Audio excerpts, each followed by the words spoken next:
Chỉ bài ule Chanchin tramin Hrilhtute Dinhmun hi hei hianin ngai tura tam tak min nei tirin arin omani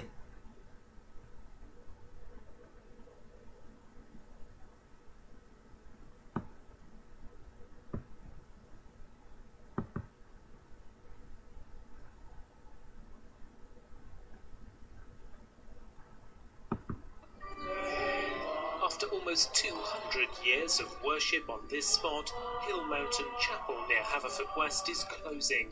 They sing the final hymns with a lump in their throat, but know that with a register of only 4 members, the end had to come. It's sad to see it closing, but if you've got to close, they've got to close, and that's all about it. You can't do nothing about it. There's not more than this one closing.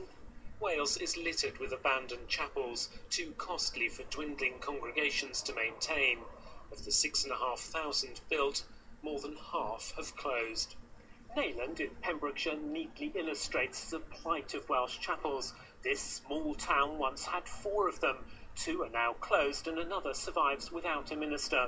Those who still go to chapel blame their demise on a culture which encourages individualism and the pursuit of personal wealth, and scorns religion as unsophisticated and irrational.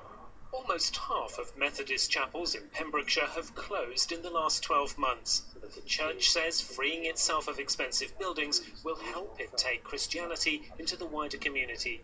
We actually think, although it's very sad that some churches are closing, it's actually also very exciting because it's liberating the church, as I say, the people, to do what the church should be doing. A voice said to him, Bethel Chapel has just 5 at Sunday morning service.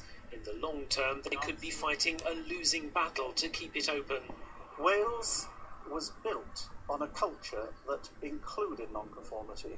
It means the spirit of the nation in many ways is gone, and Wales will be in no way distinctive. It will have lost its hope, it will have lost its way. At Hill Mountain, they belt out the final hymn, and suddenly it's over. People chat by the door like any other Sunday, except this time, no one will ever go back. Robert Pigott, BBC News, Pembrokeshire.